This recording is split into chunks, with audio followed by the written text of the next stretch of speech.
கர்த்தருக்கு ஸ்தோத்திரம். இயேசுவின் வருகையும் உலகத்தின் முடிவும் ஒரே நேரத்தில் நடக்கக்கூடிய சம்பவமா என்றும், உலகம் முழுவதும் சுவிசேஷம் அறிவிக்கப்பட்ட பிறகுதான் இயேசுவின் இரகசிய வருகை நடக்குமா என்றும் அநேகருக்கு ஏகப்பட்ட சந்தேகங்கள் இருக்கின்றன. இவைகளை குறித்து இந்த பதிவில் பார்ப்போம். இயேசுவின் வருகையின் அடையாளங்களை பற்றி கிறிஸ்தவர்களிடமும் கிறிஸ்தவ ஊழியர்களிடமும் நாம் சொல்லும்போது உடனே அவர்கள் திருப்பி சொல்கிற வசனமானது, ஆனாலும் முடிவு உடனே வராது என்று எழுதப்பட்டுள்ளதே. உலகம் முழுவதும் சுவிசேஷம் அறிவிக்கப்பட்ட பிறகுதான் முடிவு வரும் என்றும் எழுதப்பட்டுள்ளதே என்று சொல்வார்கள்.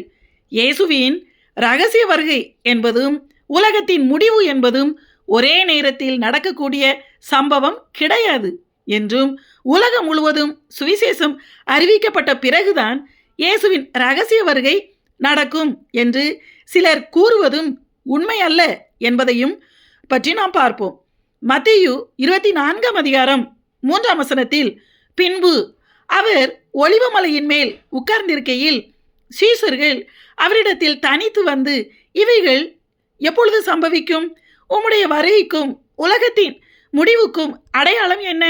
எங்களுக்கு சொல்ல வேண்டும் என்றார்கள் என்று எழுதப்பட்டுள்ளது. இந்த வசனத்தில் கூறப்பட்டிருக்கிற இயேசுவின் வருகையையும் உலகத்தின் முடிவையும் ஒரே நேரத்தில் நடக்கிற சம்பவமாக தவறாக புரிந்து கொள்கிறார்கள். இயேசுவின் வருகையும் உலகத்தின் முடிவும் ஒரே நேரத்தில் நடக்கிற சம்பவங்கள் கிடையாது. இரண்டு சம்பவங்களும் வேறு வேறு காலகட்டத்தில் நடக்கக்கூடிய சம்பவங்களாகும். இன்றைக்கு இயேசுவின் இரகசிய வருகை நடந்தாலும் கூட உடனே இந்த உலகம் முடிவுக்கு வராது. இதை குறித்து மத்தேயு 24 யுத்தங்களையும் யுத்தங்களின் செய்திகளையும் கேள்விப்படுவீர்கள். கலங்காதபடி எச்சரிக்கை இருங்கள். இவையெல்லாம் சம்பவிக்க வேண்டியதே, ஆனாலும் முடிவு உடனே வராது என்று இயேசு கூறுகிறார்.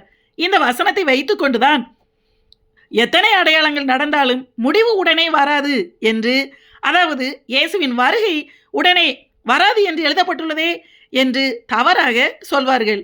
முடிவு உடனே வராது என்று இயேசு ஏன் சொன்னார் என்றால், இந்த அடையாளங்கள் எல்லாம் நடக்கும்போது இரகசிய வருகை நடக்கும். ஆனால் உலகத்தின் முடிவு உடனே வராது, உலகம் உடனே அழிந்து போகாது என்பதைத்தான் இயேசு கூறியிருக்கிறார். எனவேதான் மத்தேயு 24 இவைகள் எல்லாம் வேதனைகளுக்கு ஆரம்பம் என்று இயேசு சொல்கிறார். அதாவது இப்போது நடக்கிற எல்லா அடையாளங்களுமே அந்திகிறிஸ்துவின் உபத்திரவ காலத்தில் நடக்கக்கூடிய பெரும் வேதனைகளுக்கு ஆரம்பம்.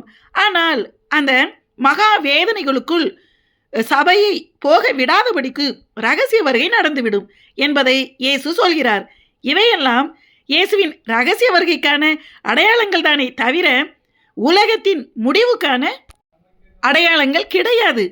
இதை குறித்து வெளிப்படுத்தின விசேஷம் 3 பூமியில் குடியிருக்கிறவர்களை சோதிக்கும்படியாக பூச்சக்கரத்தின் மேலெங்கும் வரப்போகிற சோதனை காலத்திற்கு தப்பும்படி நானும் உன்னை காப்பேன் என்று இயேசு கூறுகிறார்.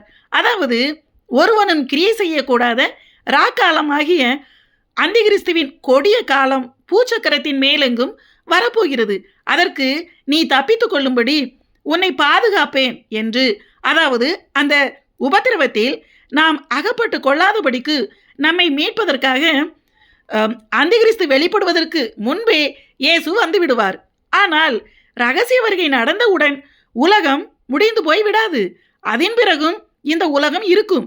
இயேசுவின் இரகசிய வருகை இன்றைக்கு நடந்துவிட்டால் கூட அதன் பிறகு 7 வருஷங்கள் அந்திகிறிஸ்துவின் உபத்திரவ காலம் இந்த பூமியில் நடக்கும். அதன் பிறகு அதன் இறுதியில் இயேசுவின் பகிரங்க வருகை நடக்கும். அதன் பிறகு இயேசுவுக்கும் அந்திகிறிஸ்துவுக்கும் இடையில் மிக பெரிய அர்மகுதோன் யுத்தம் நடக்கும். அதற்கும் பிறகு இதே பூமியில் இயேசுவின் 1000 வருஷ அரசாட்சி நடக்கும். அதற்கும் பிறகு கடைசி நியாய தீர்ப்பாகிய இயேசுவின் வெள்ளை சிங்காசன நியாய தீர்ப்பு இதே பூமியில் வைத்துத்தான் நடக்கும். அதுவரை இந்த உலகம் இருக்கத்தான் செய்யும். நித்திய நியாய தீர்ப்புக்கு பிறகுதான் இந்த பூமியையும் வானத்தையும் எல்லாவற்றையும் தேவனாகிய கர்த்தர் அக்கினியால் எரித்து அழித்து போடுவார். எனவேதான் ஆனாலும் முடிவு உடனே வராது என்று உலகத்தின் முடிவை குறித்து இயேசு கூறினாரே தவிர இயேசுவின் வருகை உடனே வராது என்று இயேசு கூறவில்லை. எல்லா அடையாளங்களும் நடக்கும்போது நீங்கள் எச்சரிக்கையாக இருந்து ஆயத்தமாயிருங்கள். நீங்கள் நினையாத நேரத்தில் தேவகுமாரன் வந்துவிடுவார் என்று இயேசு கூறுகிறார். நாம் அறிந்திருக்கிறபடி ரகசிய வருகையானது குறிப்பிட்ட சம்பவங்களுக்கு பிறகுதான் நடக்கும் என்பது அல்ல. எப்போது வேண்டுமானாலும் எந்த நேரத்தில் வேண்டுமானாலும் ஒரு இமைப்பொழுதில் நடந்து முடிந்துவிடும். ஆயத்தமாயிருந்தால் மட்டுமே போக முடியும். 2022 எனக்கு நல்லா தெரிஞ்ச ஒரு அண்ணே, அவங்க ஒய்ஃபு, அதுக்கப்புறம் இன்னும் கொஞ்சம் பேர், எல்லாருமே ஊழியக்காரங்க தான். நாங்கள் பேசிகிட்டு இருந்தோம். அப்போ நான் அந்த அன்னைங்கிட்ட என்ன சொன்னேன்னா, இந்த கொரோனா வந்து ரொம்ப அதிகமாக ரொம்ப தீவிரமாக இப்படி வந்துச்சு. அதாவது வருகை வந்து எல்லா அடையாளங்களுமே, இயேசுவின் வருகைக்கான எல்லா அடையாளங்களுமே ரொம்ப சடனாக நடந்துகிட்ருக்கு. அதனால் பாருங்கண்ணே, ஆண்டவர் வந்து ரொம்ப சீக்கிரமாக வரப்போகிறாரு அப்படின்னு சொன்னேன். உடனே அந்த அண்ணன் என்ன சொன்னாங்க தெரியுமா? அப்படிலாம் இல்லைம்மா, ஆனாலும் முடிவு உடனே வராது அப்படின்னு வசனத்தில் எழுதப்பட்டிருக்குல்ல, உனக்கு தெரியும் தானே. அதனால் இப்போலாம் ஆண்டவர் வரமாட்டார், இன்னும் ரொம்ப நாள் ஆகுமா அப்படின்னு சொன்னாங்க. ஆனால் அந்த அண்ணன் வந்து ரொம்ப சீனியர், அதனால் அவங்கள எதிர்த்து பேசினா மரியாதையாக இருக்காதுல்ல. அதனால் நான் அதுக்கு பிறகு அந்த அண்ணிட்ட வாக்குவாதம் பண்ணலை.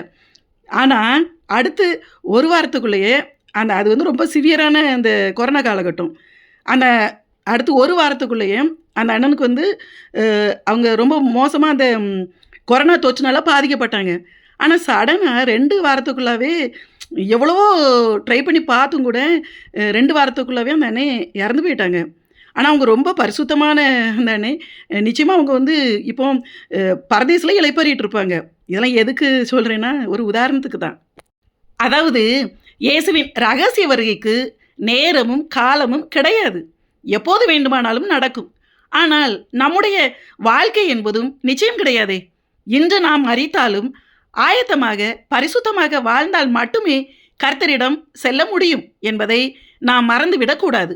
மேலும் மத்தேயு 24ஆம் அதிகாரம் 14ஆம் வசனத்தில் ராஜ்யத்தினுடைய இந்த சுவிசேஷம் பூலோகம் எங்கும் உள்ள சகல ஜாதிகளுக்கும் சாட்சியாக பிரசங்கிக்கப்படும், அப்போது முடிவு வரும் என்று எழுதப்பட்டுள்ளது. இந்த வசனத்தை வைத்துக்கொண்டு இன்னும் உலகம் முழுவதும் சுவிசேஷம் அறிவிக்கப்படாத எத்தனையோ இடங்கள் இருக்கிறதே. இன்னும் உலகம் முழுவதும் சுவிசேஷம் அறிவிக்கப்படவில்லையே. உலகத்தின் எல்லா இடங்களிலும் சுவிசேஷம் அறிவிக்கப்பட்ட பிறகுதானே இயேசு வருவார் என்று சிலர் அறியாமல் கூறுவார்கள். இந்த வசனத்தில் பூலோகம் எங்கும் சுவிசேஷம் சாட்சியாக அறிவிக்கப்பட்ட பிறகுதான் இயேசுவின் வருகை நடக்கும் என்று சொல்லப்படவே இல்லை. ஆனால் அதன் பிறகுதான் உலகத்தின் முடிவு வரும் என்று சொல்லப்பட்டுள்ளது.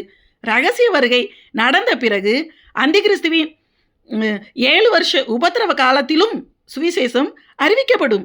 உபத்திரவ காலத்தில்தான் தேவன் தம்முடைய 2 சாட்சிகளாகிய எலியாவையும் மோசையையும் பூமிக்கு மறுபடியும் அனுப்புவார். இதுலேயும் கூட நிறைய பேருக்கு பிரச்சனை, எலியாவா ஏனோக்கா அப்படின்னு. அதை குறித்து நிறையா பதிவுகள் நம்ம டீட்டெயிலாக ஏற்கனவே நம்ம போட்டிருக்கோம். வர்றது வந்து எலியாவும் ஏனோக்கும் கிடையாது, எலியாவும் மோசையும் தான். வசன ஆதாரத்தோடு கூட நம்ம பேசியிருக்கோம். அவர்கள் பூலோகம் எங்கும், அந்த 2 சாட்சிகளும் பூலோகம் எங்கும் சாட்சியாக சுவிசேஷத்தை அறிவிப்பார்கள். இதை குறித்து வெளிப்படுத்தின விசேஷம் 11ஆம் அதிகாரம் 3ஆம் வசனத்தில் என்னுடைய 2 சாட்சிகளும் இரட்டு வஸ்திரம் உடுத்தி கொண்டிருக்கிறவர்களாய் 1260 நாளளவும் தீர்க்க தரிசனம் சொல்லும்படி அவர்களுக்கு அதிகாரம் கொடுப்பேன் என்று கர்த்தர் சொல்கிறார். மேலும் அந்திகிறிஸ்துவின் உபத்திரவ காலத்தில் இஸ்ரவேல் கோத்திரங்களில் 12 கோத்திரங்களிலும் இருந்து 144,000 பேரை கர்த்தர் தெரிந்து கொண்டு அவர்களின் நெற்றியில் தேவன் தமது முத்திரையை போட்டு கர்த்தருடைய ஊழியத்தை செய்வதற்காக அவர்களை தேர்ந்தெடுத்து கர்த்தர் பயன்படுத்துவார்.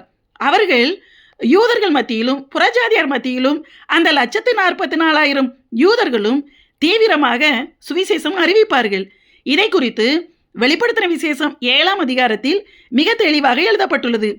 வெளிப்படுத்தின விசேஷம் 7ஆம் அதிகாரம் 3ஆம் 4ஆம் வசனங்களில் நாம் நமது தேவனுடைய ஊழியக்காரரின் நெற்றிகளில் முத்திரை போட்டு தீருமளவும் சேதப்படுத்தாதிருங்கள் என்று மகா சத்தமிட்டு கூப்பிட்டான்.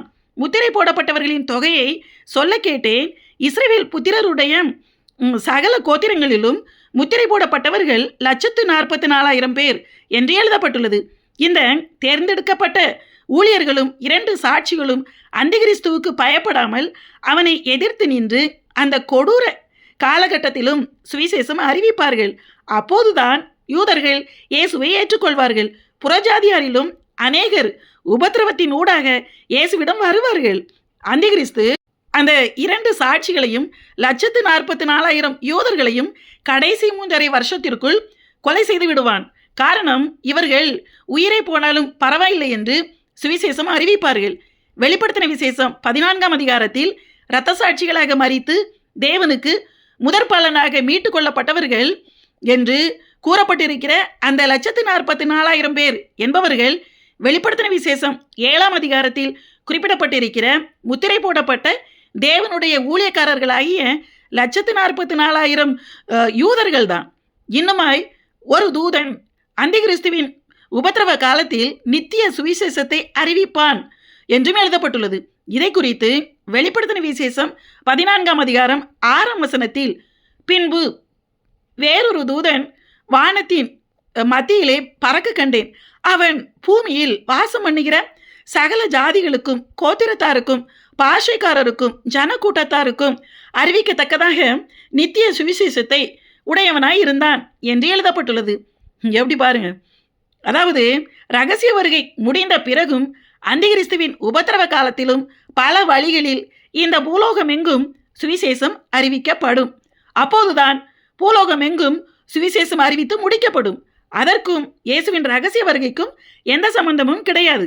எனவே இன்னும் உலகம் முழுவதும் சுவிசேஷம் அறிவிக்கப்படவில்லையே, அப்படி என்றால் இப்போது இயேசு வரமாட்டார், இன்னும் காலம் செல்லும் என்று யாரும் ஏமாந்து வஞ்சிக்கப்பட்டு விடக்கூடாது. ரகசிய வருகை எப்போது வேண்டுமானாலும் நடக்கும். அதன் பிறகும் இந்த பூமியில் உள்ளவர்களுக்கு சுவிசேஷம் அறிவிக்கப்படும். அதன் பிறகுதான் உலகத்தின் முடிவு வரும். எனவே நாம் கவனமாயிருந்து இயேசு எந்த நேரத்தில் வந்தாலும் போவதற்கு ஆயத்தமாக இருக்க வேண்டும். ஆமென்.